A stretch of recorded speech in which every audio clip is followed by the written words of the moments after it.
rekebisha matendo yako, utasimama hukumuni. Rekebisha matendo yako, utasimama hukumuni. Hakuna cha kusema mimi nilikuwa mwalimu, hakuna cha kusema mimi nilikuwa mwanafunzi. Nilibebeshwa dhambi naye mwalimu wangu, dhambi zangu zilibebwa naye mwanafunzi wangu. Kila mtoto ubeba mzigo wake mwenyewe, ataenda na kusimama mbele ya kiti cha hukumu na kutoa hesabu yake sawa sawa na matendo yake. Rekebisha matendo yako, utasimama hukumuni. Rekebisha matendo yako, utasimama hukumuni. Hakuna cha kusema mimi nilikuwa mhubiri, hakuna cha kusema mimi nilikuwa mhubiriwa. Nilibebeshwa dhambi naye mhubiri wangu, dhambi zangu zilibebwa naye mhubiri wangu. Hakuna cha kusema mimi nilikuwa mhubiri, hakuna cha kusema mimi nilikuwa mhubiriwa. Nilibebeshwa dhambi naye mhubiri wangu, dhambi zangu zilibebwa naye mhubiri wangu.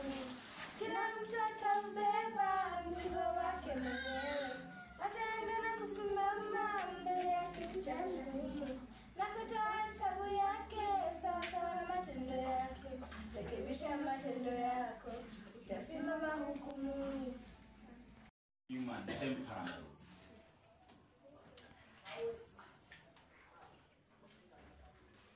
Nani ashawaisikia kitu kama hiyo? Human temperaments. Kuna mtu ashaisikia kitu kama hiyo? Temperament ni personality, tabia. Si kuna ile mutugo personality yenye mtu ako nayo. Mutugo wa mundu. Ile tabia yenye ina define huyu ni huyu, huyu ni huyu. Hiyo. Amsha bazu. Mwambie getheri tasia kwa kisiaga neno. Ategetheri ni gutheo, agethea kiugo aokire. Sasa temperaments ziko divided mara ngapi? 4. Kuna ya kwanza wanaitwa choleric. Choleric ni watu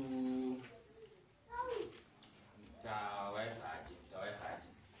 Madukuru. Hao ndio wenye wanaitangwa choleric type of. Ni metago. Biblia ni nani anaonyeshana that type of character? That type of choleric.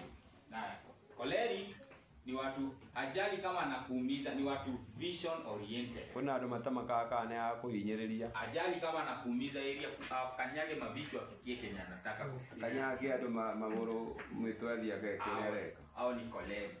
Ade ne metago. Wa pili wanaitwa sanguine. Sanguine ni wale watu flexible, talkative. Flexible. Yeye ni ngumu akosane na watu, hata ongea na vizuri. Mundu ari hinya kuhitania na andu. Ushaiona watu kama hao?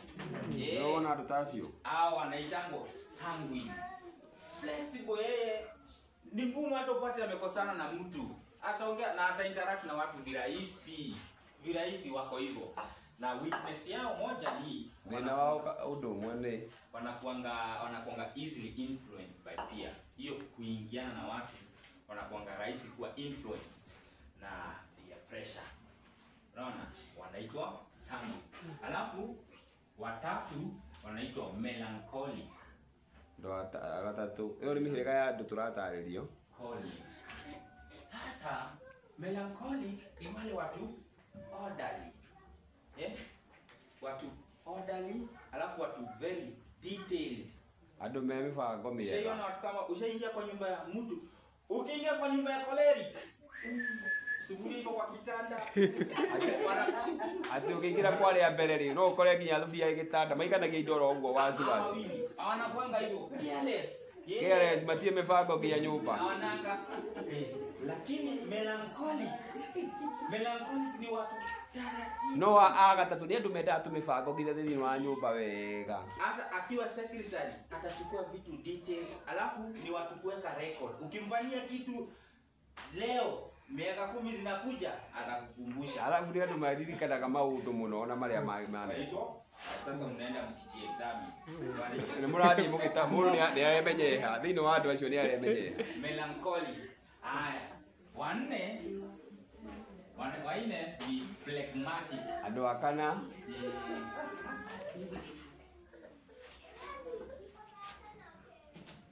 phlegmatic. Sasa phlegmatic ni wale watu wapole tu. ni andu ahoreri. Ushaiona mtu pole. Andu acio ni akana ni andu ahoreri. Hata ako peke yake ye. Enda kwĩikaria, ndenda kwaria muno. Mali yako comfortable. Enda kwĩikaria. Akiwa peke yake. Ndenda kwaria muno. Unaweza mjaji ni kama ati ni madharau apendi kukaa ile. No wĩcirie rĩngĩ nĩ matharau ndenda kwaria na andũ. Yeye yako hivyo. Akoragwo hana ũguo. Phlegmatic. Na mostly hawa watu phlegmatic ndio mara mingi. Unaona inakuwa mingi sana kwake. So phlegmatic mara mingi watu phlegmatic ndio wana commit suicide. Unaona huyu juu ya kuweka record na huyu kukaa peke yake hana interaction na watu nini utapata mara mingi anakuwa na msongo wa mawazo nini. Ni mundu ikaraga ona ndenda kwaria maundu make ma ngoro yake. Hana mtu wa kushare, unaona? Ndenda kwira andu maundu make. So unapata mara mingi huyu ana commit suicide. Sasa hawa watu once una deal ndio maana watu walimu wakienda shule lazima wafunzwe. Alimu wa thukuru mathia kufundithio andu mithemba ino. Human psychology ndio unajua handle huyu. Kama ukiona mtoto ni choleric utamhandle aje? Ungera mwana hana kire ucio contain. Ungera mwana waku hana uguo ri niguo muhota gutwarana ri. Ukumuiga unampea responsibilities. Si ndio? Juu usipompea responsibilities ataingia kwa vitu mbaya. Ati ukumuhegera majukumu kana wira wa kuruta. Pea tie kenyasi mwega mawira unamweka active. Niguo I believe nikijiangalia na kuaga hapa. Ni igero akoragwo ndina bemwe. Na kuaga hapa. Sasa dai wazee wanipea sasa zingine. Pole mzee. Leo siniseme kwa wazee wanipeagi kazi na wewe wathie kunjura bondini nie matiheage wira na ndenda gukorwo ndi wira lazima nikae nikiwa busy no nginya ngorwo ndi busy nie ngorwo ndi busy unaona but ni ngumu upate mtu ako na character trait moja. Most utapata ziko mbili. Utapata either hapo choleric, melancholic. Choleric ikiwa juu, melancholic iko chini. No kwa na mundu na maundu mau meri. Choleric ama phlegmatic, sanguine. Unaona? Ataongea lakini anapenda kukaa. Iko juu, iko degree ya chini. Kule no ngewe iguru muno ngewe thi. Ni vizuri watu wajijue. Mimi napenda wajijue. Mimi napenda kusoma naturally. Mimi nyerete guthoma. Mimi sina TV, sina radio. Niĩ ndire TV na radio, niĩ njenda guthoma. Those are my friends. Guthoma niguo murata wakwa. So ni vizuri na ukiingia kwa estate ya Ellen White, hizi ni through inheritance na pia mazingira zinachangia. Na kwa hizi character traits kuna strength na kuna weaknesses, si ndio?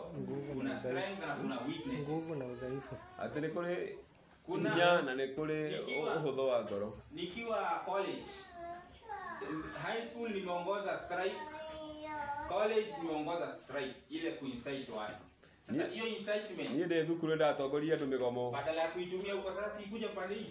Rĩu tondũ ndĩ kwa Ngai rĩ, no ndongoria andũ mũgomo wa ũhoro wa Ngai. Like Moses.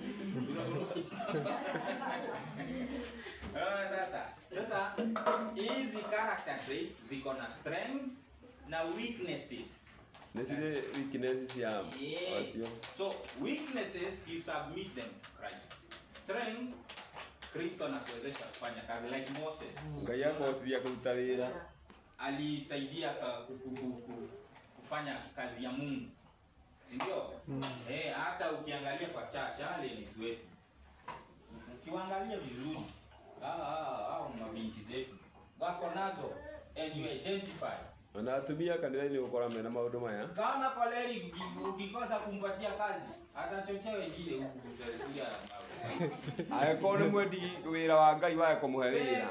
Kazi ya kufundisha hapa chochote. Mwekere wĩra arute wĩra ona haha mbere. Na neno la Mungu. Tondũ ena ũndũ ũcio thĩinĩ wake. Yeye ilikuwa ni tunaitaga aje commercial break. Pengine hapo kuna pengine mtu ako na swali hapo hapo. Sasa ndio sasa mtu aelewe mwingine.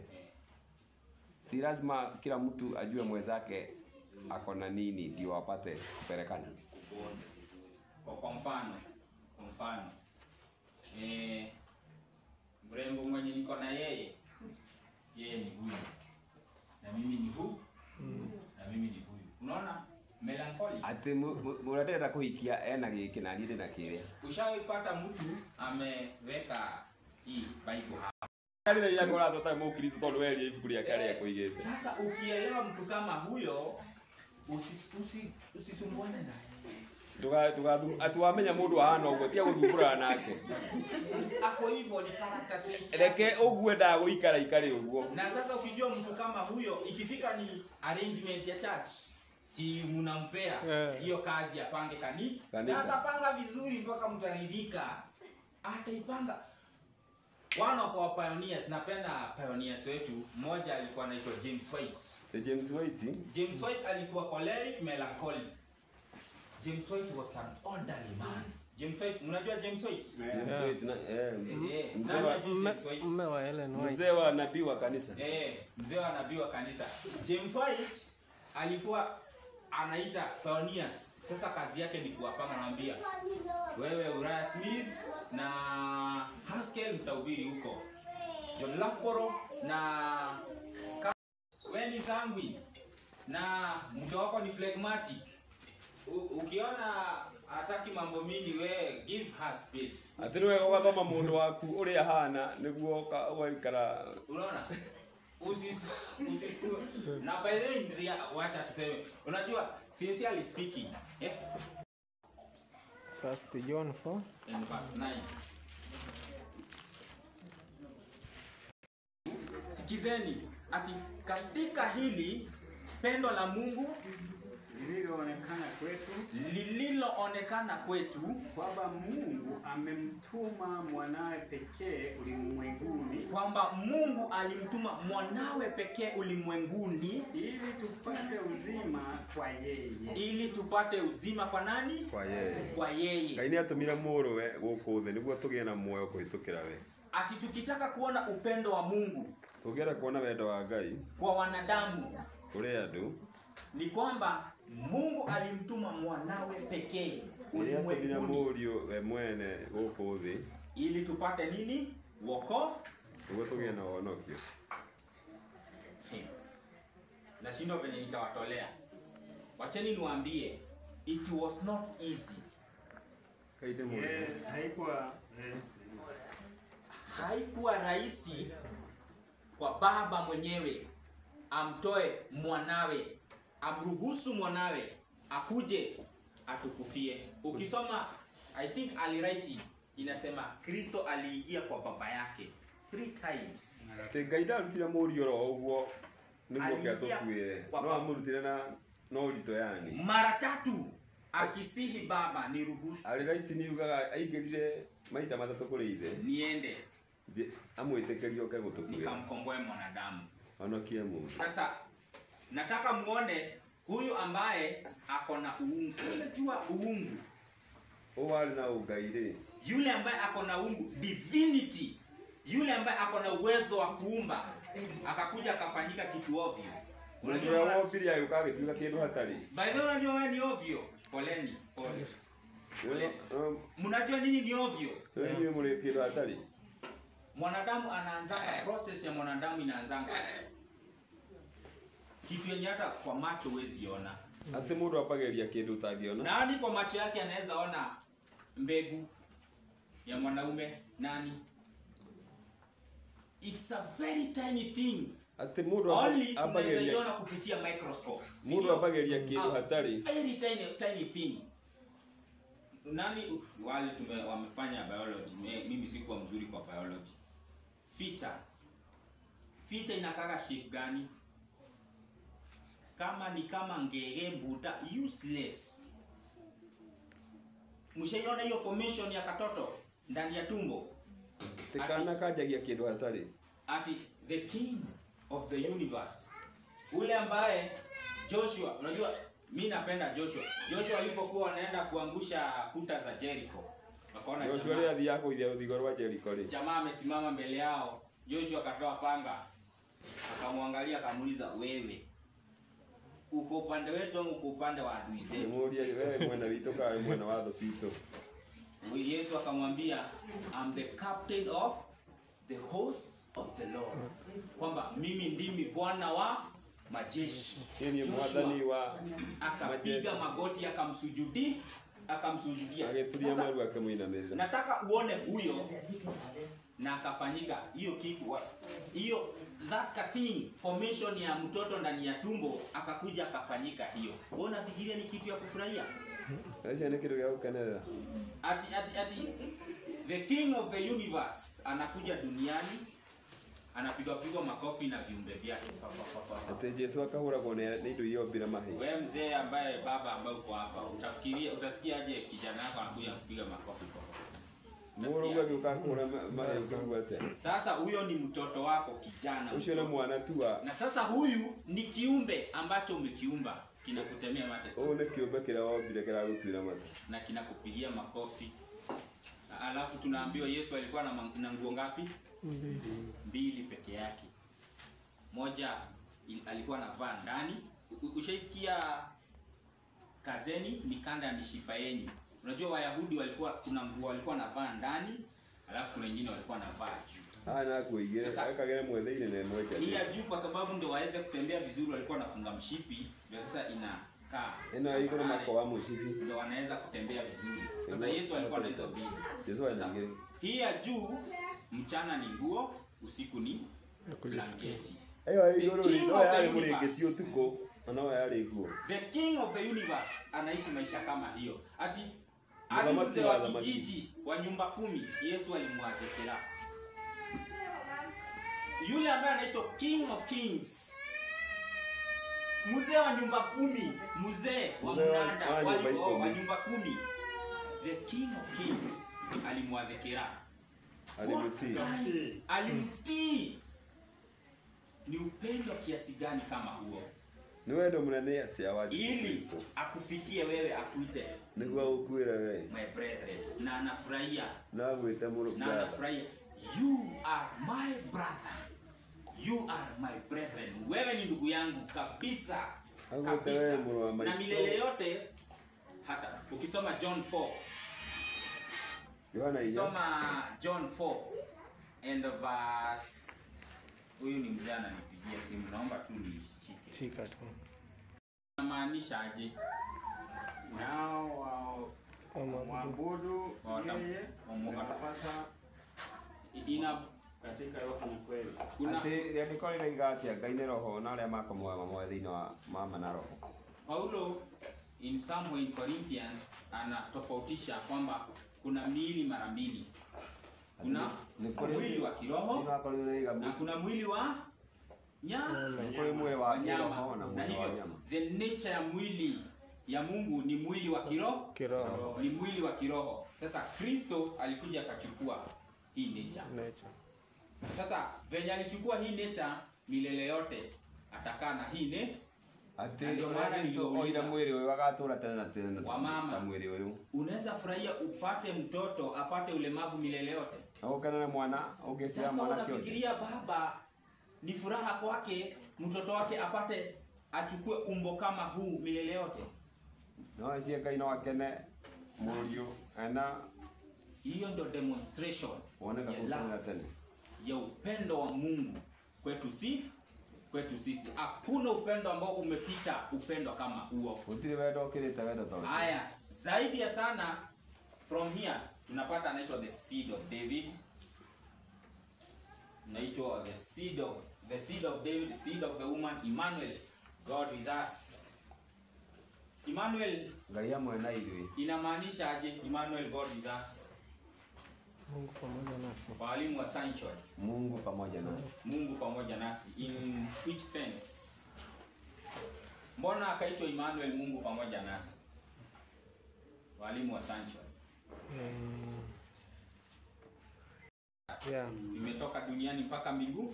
Kana gathire jakuhuonire. Alafu Yumete thĩ kinya igũrũ. John 1 verse 50 something hapo, Yesu anamwambia Nathaniel, hakika utawaona malaika wakipanda na kushuka juu ya mwana wa Adam. Kristo anakuwa ngazi kivipi?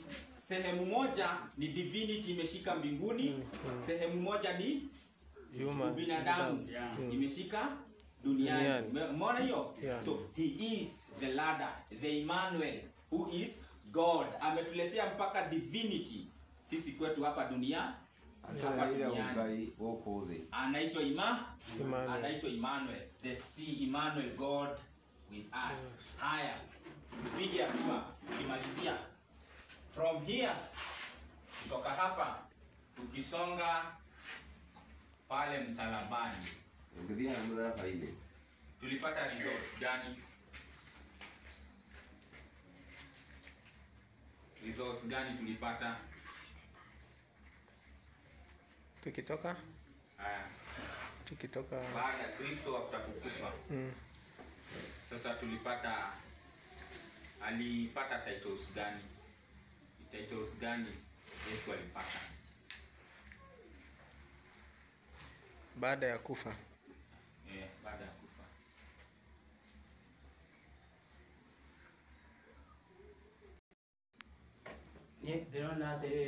Yesu akuwa agĩire title ĩrĩkũ kana ya ũhotani? Ushindi. Mwingine anaitwa the first fruit of the dead. Malimbuko ya kwanza. Si mnakumbuka wakati Kristo alifufuka? Hiyo ni John 27:50 what? 50 something hapo 52. Si kuna watu ambao walimu wa sanctuary kabla ya a bigger harvest, ni nini ilikuwa inafanyika? Waisraeli walikuwa wanaambiwa wachukue the first fruits wapeleke mbele za Bwana ili kuwakilisha a bigger harvest yenye inakuja kuvunwa. Revelation 14 verse 13 tunaona Kristo amekuja na nini? Mundu, si ndio? Amekuja na mundu akiwa tayari kuvuna mavuno makubwa. Sasa first fruit ambayo tunaliona kuna wale ambao alifufuka pamoja nao, si ndio? Hiyo. Alafu somewhere I think Romans 8 somewhere there, Paulo anasema he became the first fruit among many. Na ndio maana pale John 20 verse 17 anaambia Mary, hapana, usiniguse kwa maana sijaenda kwa baba yangu. Kwa nini anamwambia Mary usiniguse, sijaenda kwa baba yangu? Kwa sababu alikuwa anapeleka the first fruit. Akiwa kiongozi wa the first malimbuko ya kwanza. Mmeshika? So he became the first fruit. Kuna hii jina ambayo najaribu kuitafuta. The first fruit of the dead. Sijui kama ni first fruit of the dead. Ni hivyo. Fruit of the dead. The first fruit of the dead. So Christ became the first fruit of the dead. Kama wewe ni msomi, hapa tuko na begotten mara ngapi? Mara tatu. Kwa correct. Tuko na first begotten anakuwa the son of God, si ndio? Mwana wa Ngai. Na tuko na the second begotten in Luke 1 verse 32 and 35. Kati amezaliwa na Maria sasa. Kwanza hiyo ni pige hawa na utatu hapo. Soma hiyo. Tusome Luke 1 verse 35.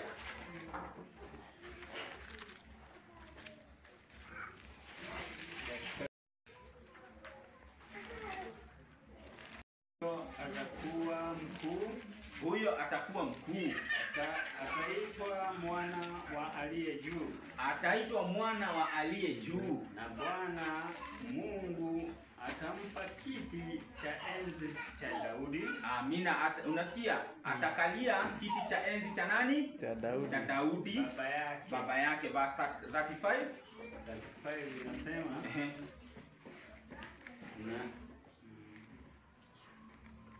malaika akajibu akamwambia. Malaika, sasa sikizeni hapa kwa umakini, nitauliza swali ambaye mnafaa muulize wana utatu huko hii nje. Mwagie koria ya metiketie Ngai ithatu na kuria jana ngani ngomuria kiuria.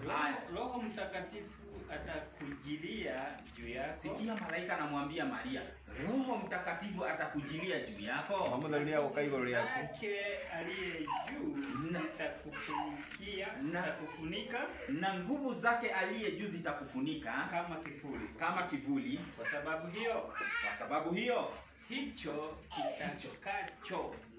kitakachozaliwa kitaitwa kitakatifu, mwana wa Mungu.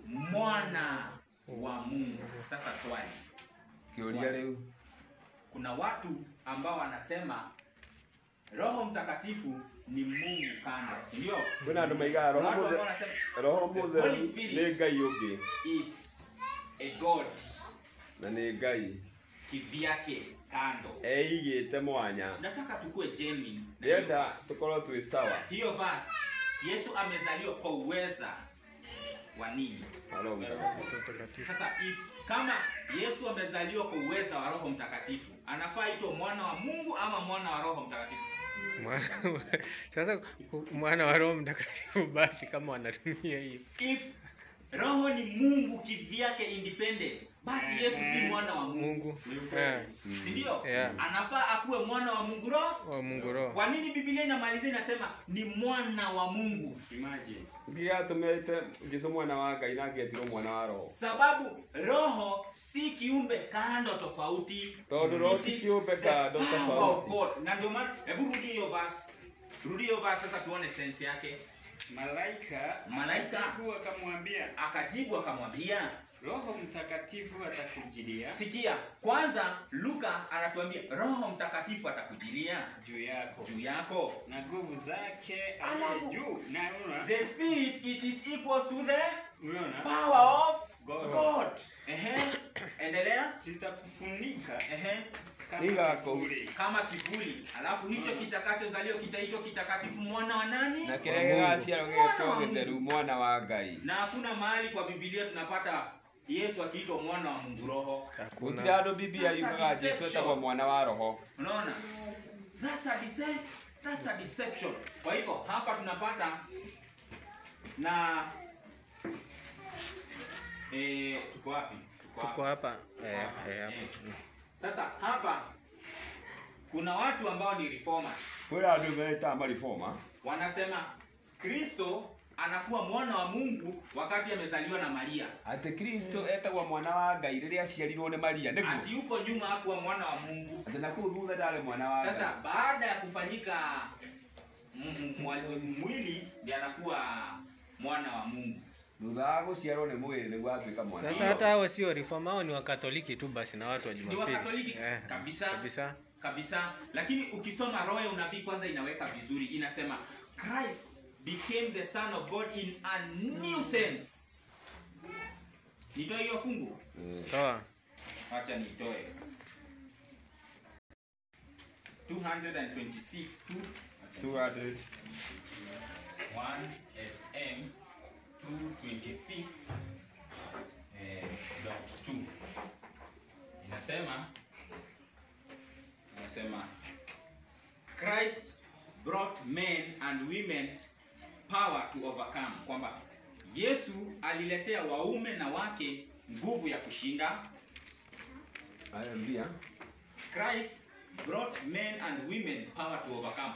Kristo aliletea waume kwa wake nguvu ya kushinda. Yesu nĩarehire athuri na atumia hinya wa kũhotana. He came to this world in human form. Alikuja kwa ulimwengu kwa umbo la mwanadamu. Okire na muhianira wa mundu. To live a man amongst men. Aishi kama mwanadamu kati ya wanadamu. Aitore ta mundu gatakate kazi. He assumed the liabilities of human nature. Alichukua hasara zote za kibinadamu. Oide mwili otawa mundu. To be proved and tried. Ajaribiwe na apimwe. Agalio na adhimwo.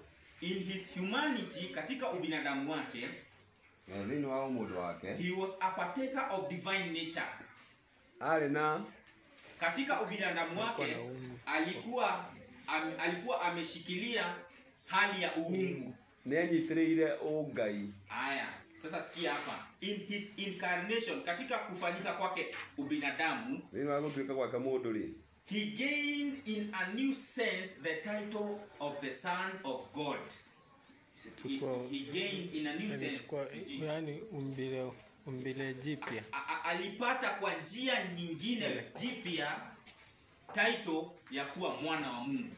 Niagire na njirege ya gutuika mwana wa Ngai. Nabii anatumia hii new sense. Mbona nabii anatumia a new sense? Niagire na njirege kwa maana alikuwa pia mwana wa Mungu. Alikuwa pia mwana wa Mungu. Na hii mbona anatumia a new sense? New sense. He became the Son of God. Kwa nini? Ni kwa sababu Mungu hajawahi kuwa na mwana ambaye ni binadamu. Na mwana. Hajawahi kuwa mundu. Hajawahi kuwa na a divine son of God, son ambaye ako na ubinadamu. Sasa hivi na mwana wena umundu. Sasa hivi kale ya mwana wena umundu. Mungu sasa ako na mwanadamu. Ako na nitaiweka aje? Ako na mwanawe ambaye amechukua umbo la binadamu. Mnapata hiyo? So, si kwamba Kristo hakuwa mwanadamu huko. Mwana wa Mungu huko. Alikuwa mwana wa Mungu. Alikuwa tu mwana wa Mungu.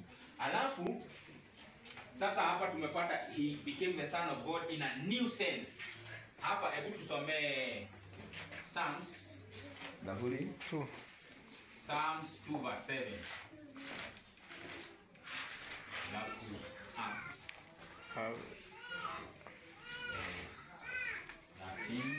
33.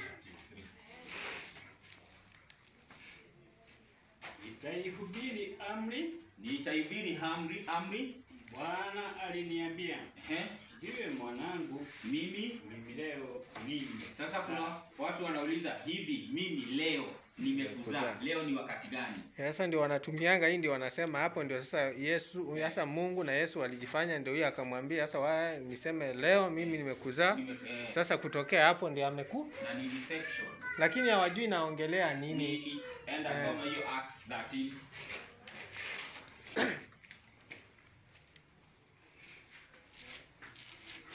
Nasema Matendo ya Mitume 13:33.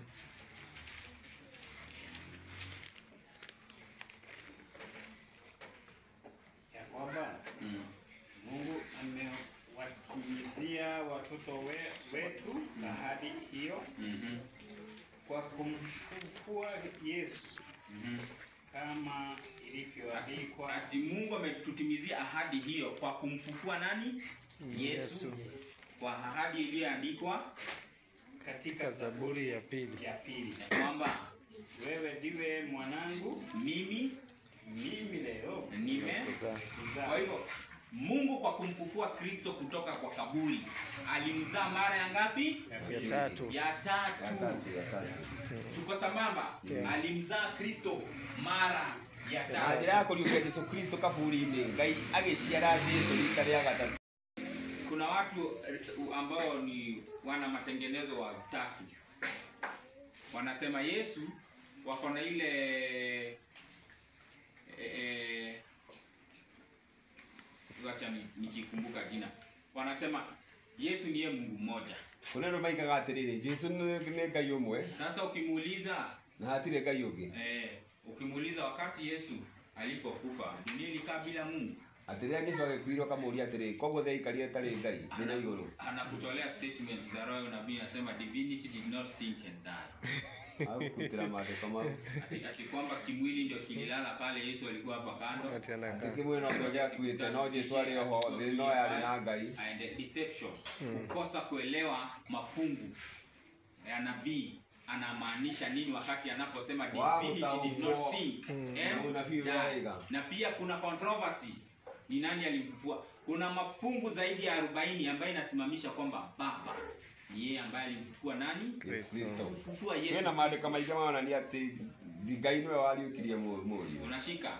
So Christ hapa amekuwa mwana wa Mungu kupitia kuzaliwa kutoka kwenye tumbo la kaburi. Kutoka kaburini. Kulioka negotiaro kwa Yesu litaja gatatu. Na amekuwa our first fruit. Na kufufuka kwa Kristo ndio kunatupea matumaini ya kulioka kwa uzima wa milele. Ndio watu matumaini. Anasema hapo na ufunguo wa nini? Wa mauti. Amen. My brother. Ana service yake. Sina ndugu mwingine kama huyo ambaye ako na funguo wa brother ukitosio na service yake kwa. Sijui kama huko brother yako ako hivyo. Kika brother yake yale service yake kwa. Bro ya mine ako na funguo za mauti. Ni nini ingine ninasumbuka? Hakuna. Mbona unakuwa na wasiwasi?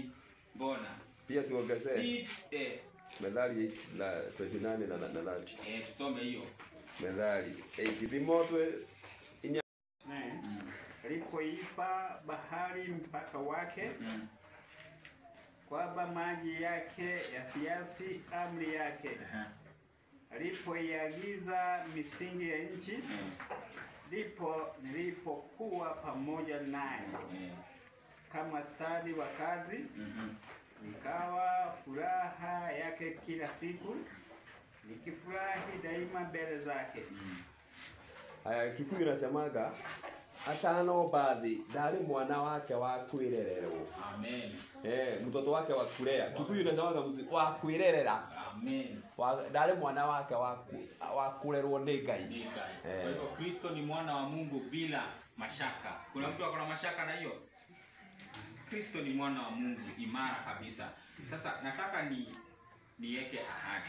Nenda dige kiriko. Ile siku nitajipata hapa. Ndio kaka ligi. Unaona hii Christ in the Old Testament. Hapo ndo tutatamba. Gagulia Yesu ni wake kaniro gikuru. Old Testament, Kristo in the Old Testament. Hapo. Gagulia Yesu in the Old Testament. Lakini kuna kitu Waislamu wanga wana shida wa Kristo. Anakuuliza wapi jina Yesu katika agano la wapi? Kale hapo wanaulizaga sana. Ndio confuse wa Kristo. Ndio muone Yesu ni mwanadamu tu. Ni nabii si mwana wa Mungu. Kwa hivyo peana ahadi ni nzuri. Ikuje ielezee. Sana wanaelewa kimwili. Watakuuliza Leo kata huyu ambaye ameandika hiyo Qur'ani anasema kama Mungu angekuwa na mwana ningekuwa kwanza kumwabudu. Si hata ni mwenye ameandika ni Muhammad mwenyewe ndiye anasema. Muhammad mwenyewe ndiye anasema. Na mafungu yako mengi. Huyu anatuambia alikuwa na kanisa jangwani. Baada ya kugati hili. Nilikuwa nataka kusema zote za Mungu mpate kuweza kushindana siku ya verse 16 zaidi ya yote 18 soma 18 ndio nilikuwa nataka kwa sala zote na maombi mukisali kila wakati katika roho. Fika hapo ati tunaambiwa mukisali kila wakati katika roho. muhoyage mwithiini wa roho. Pray in spirit. Sasa hapa ndio nataka tuulizane swali. Ano ndio natororia ciuria. What is to pray in spirit? Na mtu asilale. Naguza sehemu nyeti ndirahutia andu hahitho ya ujumbe wa injili yetu. What is to pray in spirit? Kuhoya thiini wa roho ni atia? Kuomba ndani katika roho ni nini? What is to pray in spirit?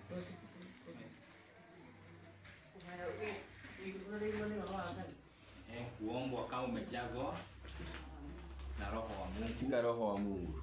Very perfect. Ingine Mudoge kuomba na kuamini. Very perfect. kuhoya na gwitikia. Ingine what is to pray in spirit. Anaweza sema kuomba ukiwa na uhusiano wa karibu na Mungu. Correct. Uhusiano wa hali ya juu. Hapo. Na sasa hiyo uhusiano wa karibu na Mungu ndio nataka tu examine. Niguo ndio tuaramie makiria. Nataka tuingie deeper kiasi tuone hiyo uhusiano wetu na Mungu tutaweza kuiachieve aje, wale ambao tumechunguza sana mambo ya roho. Aria tulitie horo wa roho muno. Unajua Holy Spirit it is mind of God, ndio? Mesiria magai. It is the will of God. Wendo wa Ngai. It is inside the word of God. Ule ni watu wao yake. Wino wa kiugo yake. It is the power of God, ndio? Hinya wa Ngai. Na Waadventista tunajua kwamba roho ya mwanadamu iko katikati ya pua ya. Kwa hivyo si tunajua the spirit it is the mind, ndio? Yeah. Wakorintho wa kwanza 2 mstari wa 11. Ni nani ajuae siri za mwanadamu ila roho ya mwanadamu iliyo ndani ya? Nikikaa hivi ni nani anajua siri zangu? Si ni mawazo yangu? Thiri yakwa nitwa meciria makwa. Vivyo hivyo Oguo na oguo. Ni nani ajuae siri za Mungu ila roho ya Mungu? No we thiri cia Ngai tia o roho wa Ngai. Direct tunajua the spirit of man it is the mind of Man. Ni meciria ma Ngai. the spirit of man it is the mind of Oh, that meciria man. ma mundu. Roho wa mundu ni meciria ma. The spirit of God it is the mind of God. Haya, correct. Tufike hapo sasa tuanze kuulizana maswali. Wawe kurani aciuria. Na mtu asipotee. Na mundu rakore. Sitaki mtu asipotee. Direta mundu The ore. subject of prayer is a vital subject kwa imani yetu. Urutani wa mahoya ni urutani withiine muno. Sawa? Thini wa withikie. Haya.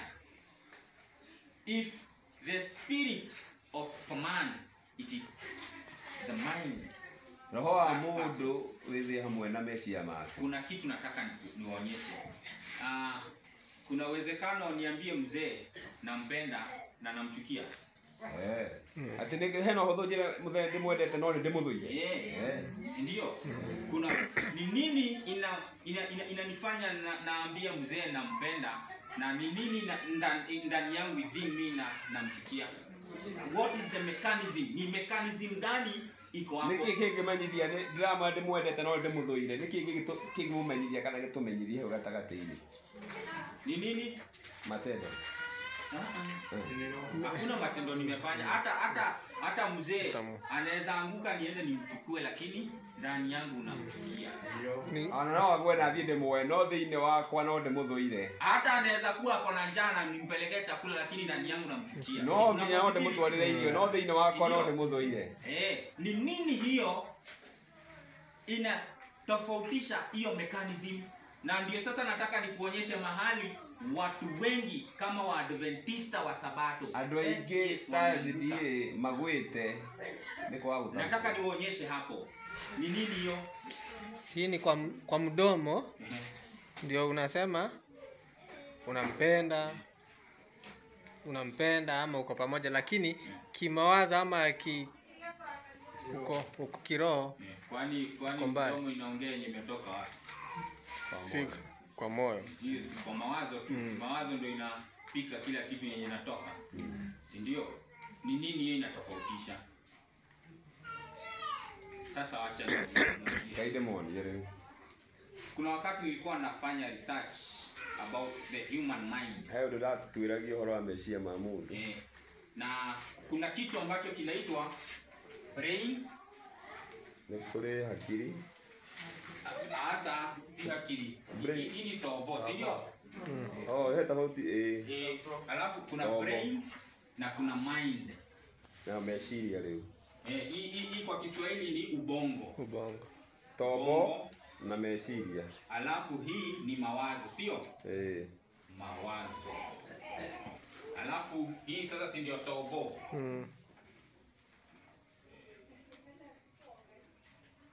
To. Bosi ndio. Alafu hii meshiria. Meshiria. Meshi. Mimi mtu ya mlima. Meshiria. Ninde mundu wa gukwanyu na mwanyo na. Haya. Scientists wanasema hivi, ukichukua ile jinsi hapa kuna kichinjio. Ndio atina githejero. Ukibomoa hiyo kichwa ya ng'ombe, utoe hii tobo. Ugeheria tobori. Hiyo uiweke hapa. Uige hahari. Na uende mocha utoe tobo ya mtu uweke hapa. Na uige hazina tofauti. Na uige tobo wa mundu uige hahari. Itire tofauti. Hata uchukue ya kuku uweke hapa na uchukue ya mwanadamu hapa. Ukuona ihana ine kioneka. Hazina tofauti. Itire tofauti. But kuna aspect fulani ambayo iko ndani ya mwanadamu na kuna aspect fulani ambayo iko ndani ya mnyama inaleta tofauti. No hena kaundu ke tofauti thini wa tobo wa mundu na tobo wa nyamu. Unashika? These two aspects ndio inatofautisha the mind of a person and the mind of an animal. Unashika? Kama hemes kitu kimundu kidhini wa mundu kitadhini wa Hii nyamu. aspect ndio inaleta the difference of spirit of a human being and the spirit that is inside an animal. Hau ndio hale tofauti ya roho wa mundu na roho wa nyamu. Tuko pamoja? Sasa nataka tuingie tuzame ndani kabisa kwa hii swali. Tuingie ndani hiyo. Nisome Ephesians. Wa Efeso. Ephesians 3 and verse 16. Alafu ule msomi wangu wa Kiingereza, my English ya chonjo hapo hivyo. Awajalieni Sikia, awajalieni kwa kadri ya utajiri wa utukufu wake, kwa kadri ya utajiri wa utukufu wake, wafanya imara katika nguvu, wafanya imara katika nguvu, kwa kazi ya roho wake, kwa kazi ya roho, kadri ya roho wake, kwa kazi ya roho wake, katika utu wa ndani. katika utu wa ndani. Ya Kiingereza inahitaji aje? That he would grant you, That he would grant you, according to the riches of his glory, according to the riches of his glory, to be strengthened with the might by his spirit In- the inner man. in the inner man. In the inner man. Hii ndo target yangu. The inner man Hana gwe wendo wako. of a person. That is the dwelling place of your spirit. Hapo ndio the real you ako. Unasikia ile nakwambia, naweza kuwa nakwambia nakupenda lakini nakuchukia. It is my inner man. Hau niho kwenda kana guthura. My inner man. Ile ushaikuwa na mtu unampenda anaitwa Wanjiko, si vibaya kumuita Wanjiko, lakini una feel nikimuita Wanjiko haitoki ndani. Wacha nimuita Wanjiko. Nimuite my No gutiraima wega no. My sweeter. Ushaikuwa in that feeling? Kwa nini amekuguza? You are Toria ko utetie thini wa ngoro. pale ndani ameguza ngoro gitina. Pale. Ngoro gitina. Inner man. Unashika? Thini ya kuhutetie ngoro gitina. Ugakona wendo wa ngoro gitina. Hey, that part.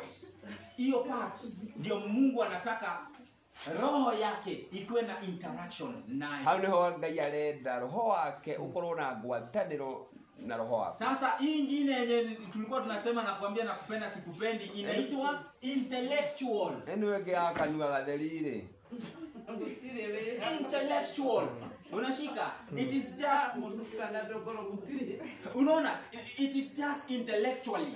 Wenge ne amo sisimuko kana moina inoti. Nakwambia tu but pale ndani from within my No inner thini wa ngoro gitina he uria ikoragwo pale hayuko, unaona? no mundu ucio agakorwo. Hebu wacha tuweke tofauti hizi vitu.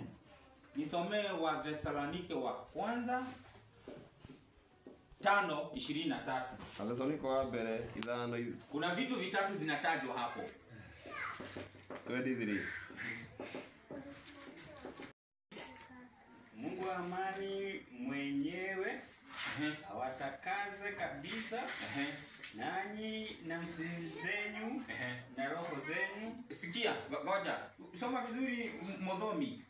Nanyi nafsi zenyu. Ya Kizungu inatumia your body, si ndio?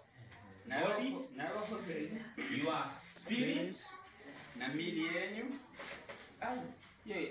Nisomea Kiingereza hichi vitu. And the very God of peace sanctify you holy. And I pray God your whole spirit and the soul and the your body whole be preserved. spirit, pole your soul and the body, soul and body be preserved blameless.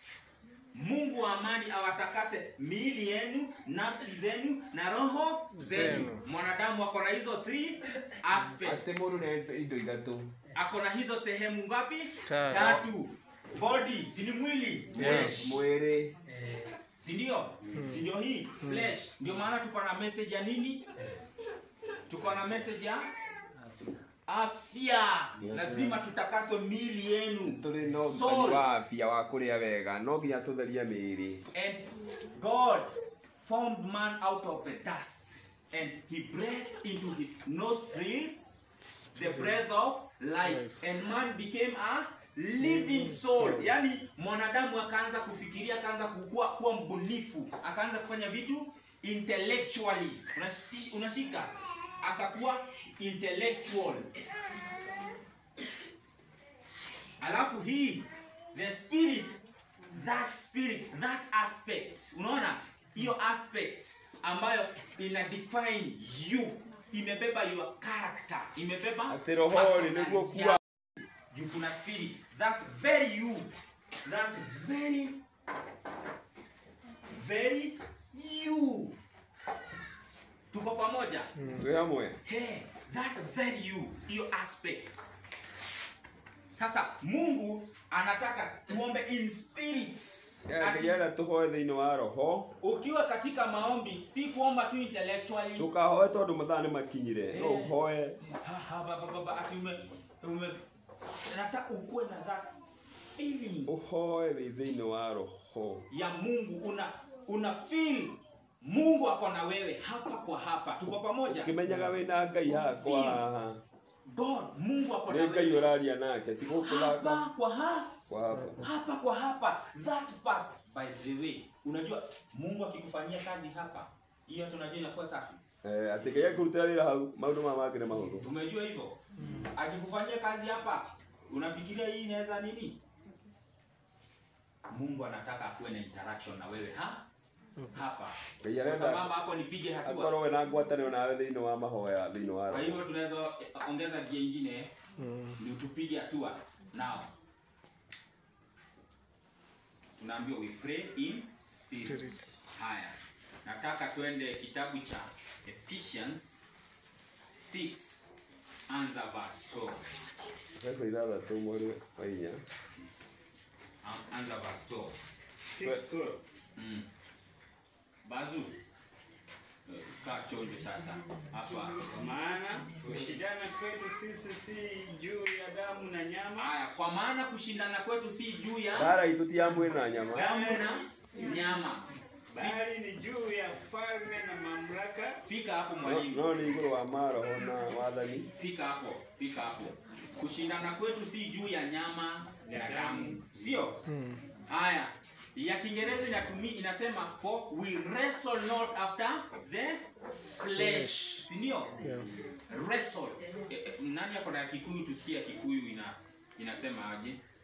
Hapa.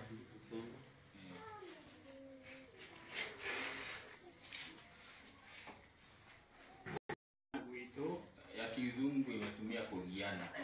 Ya Kikuyu kugiana. Wachana na hiyo. Tia kugiana. Kugiana na aria mena mwili na thakame. Tigwa kugiana na aria mena wale walio na mwili na damu. Acha no ni kwa kugiana. Haya, sawa. Mwangamaki. Wacha tuandike, wacha tutumie ya Kiingereza, si ndio? Juu ya Kiingereza italeta sense yenye nataka. Tunaambiwa for we wrestle. What is to wrestle? Fight. Kushinda. Exactly, is to fight. Bara. Is to fight. Pigana. Kupigana kwetu si juu ya nyama Na na, mwili. na damu. Damu. Unajua hii ni vita ingine kali sana. Hii ni vita deadly. Na mimi naona usicheze na mambo ya uongo. Unaweza kuwa wewe vita yako ni ya mwili na damu, lakini wewe unasemaga vita yako ni ya roho. Kwa maana kama hasira, maneno unajua asione tu tukupiga mtu ngumi ndio.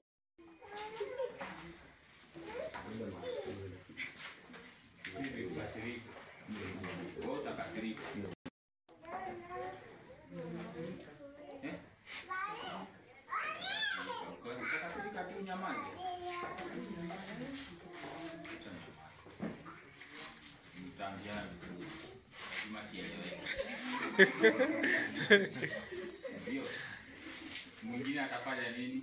Mwingine ataenda polisi, ndio? Mwingine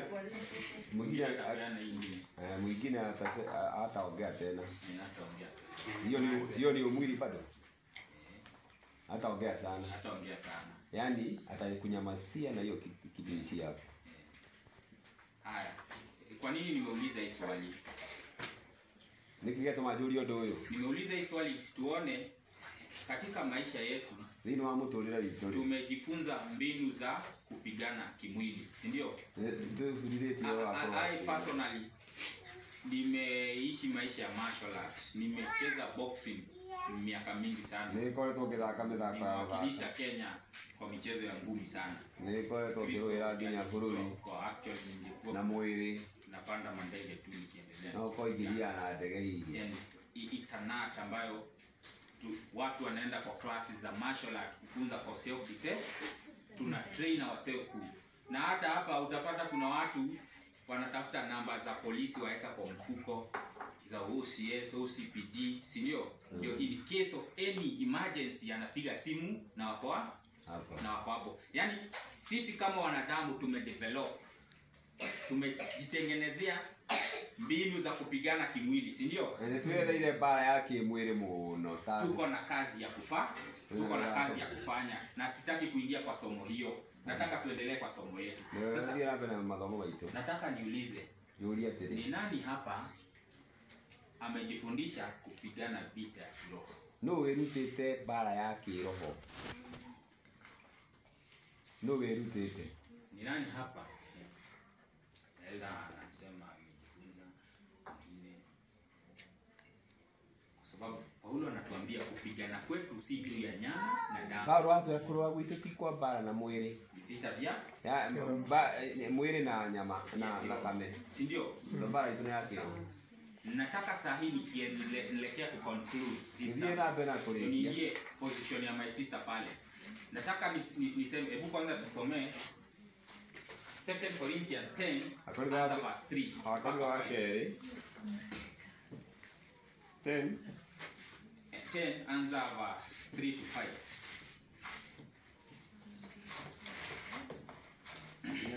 Inasema hivi. Maana igawa sikia venye mkwa makini.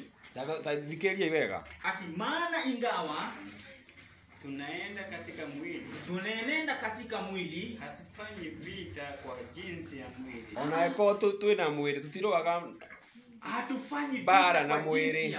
Maana silaha za vita vyenyu si za mwili. Sikia, silaha zetu za vita si kwa jinsi ya mwili. Todo maitoma hapa si taekwondo bunduki na karobosta sijui na nini nyingine na kisu na panga. Hizo si silaha zetu. Ajogoma. Bali zina uwezo katika Mungu. Hatari sana. Sikia, zina uwezo katika Mungu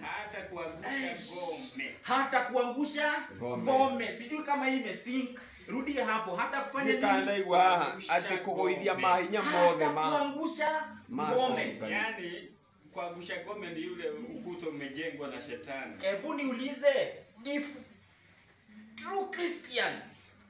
true Christian tutaomba in sincerity in spirit tukuhoya thĩinĩ Watoto wa Turkana roho. wanaweza kosa kukufa kwa njaa.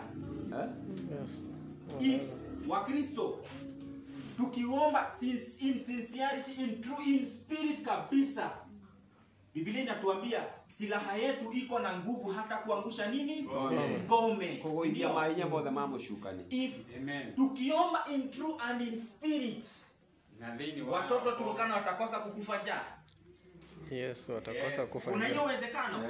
kabisa. If tukiomba in true spirit, Tũngĩoya thĩinĩ wa roho. kabisa tukue in perfect harmony na Mungu, serikali ambayo inanyanyasa watu itakoma.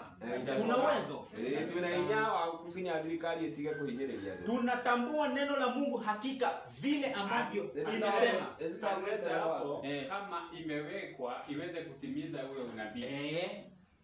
Tuweze kuelewana hapo. Sina time. Nataka muende mfanye hivi, musome unabii wa kitabu cha Ufunuo 8.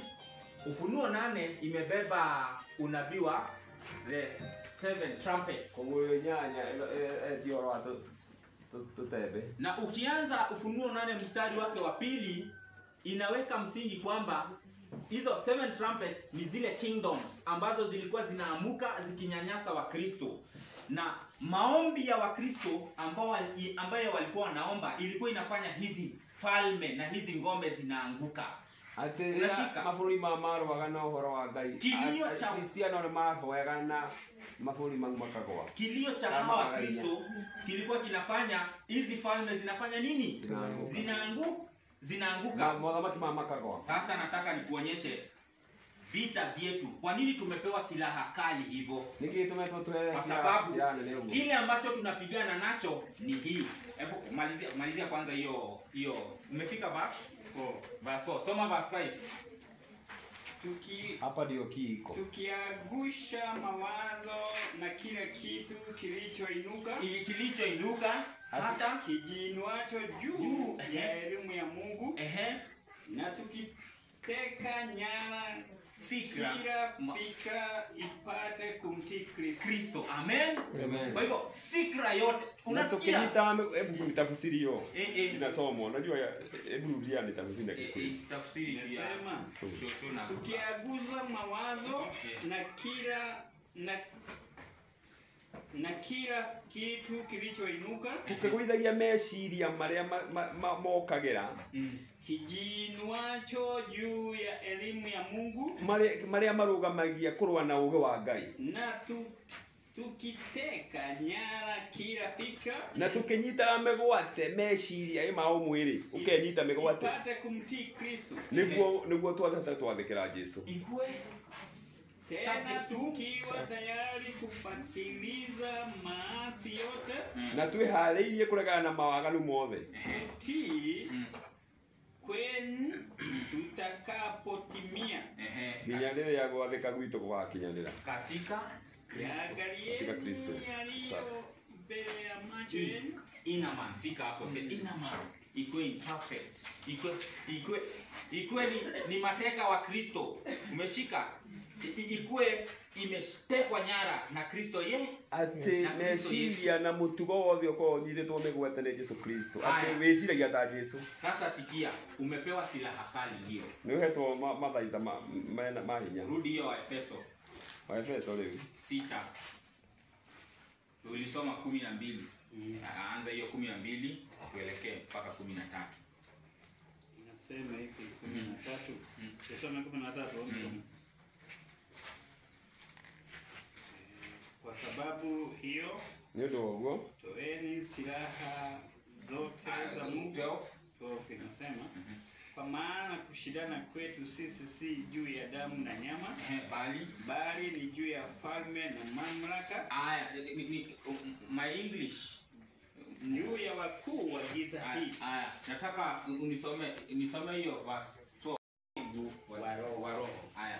So for we wrestle not against flesh and blood, but against principalities. Pole niliandika against principalities,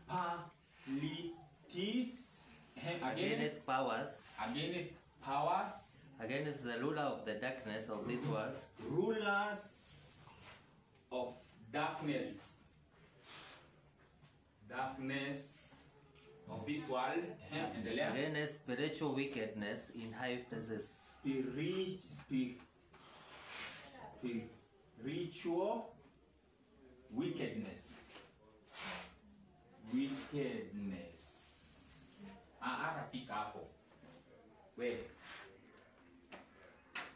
ni akina nani unajua hizo? Wewe unakuja kanisa kulala. Wewe ukawa ukoma huko. Wewe unakuja kulala hapa na unasikia hizo ndio tunapigana nazo. Wewe ukawa ukomano hiyo bara ile. Ni nani ametrain himself kupigana na hizi nguvu? No erute tekorwa na mahinya maya. Hizi atomic bomb itoboi. Ona bomu cia itige. Ni silaha gani ya kimwili itapigana na spiritual wickedness na powers and rulers of darkness? No ne silaha iko ya kimwili kirwana. Ni silaha gani ya kimwili? Hakuna. Only ni silaha tu ya kiroho. Na ni moto wa Mungu amepewa hiyo. Na ni moto wa tu uheto nducio. Prayers only. Through prayers. Kuhetokera mahoya. I wish tutaweza kufikia kilele cha magwiji wa imani kama Musa. Unajua Musa alikuwa anafika mahali anageuza mawazo ya Mungu. Mungu anasema hizi magaidi mimi nazifutilia mbali. Musa anamwambia basi ukiondoa uniondoe mimi. Ati akaigwithia Ngai. Oraga ndoya nani unjurage. Mungu anageuza mawazo yake. Ngai agacenjia meciria ma Ngai. And not this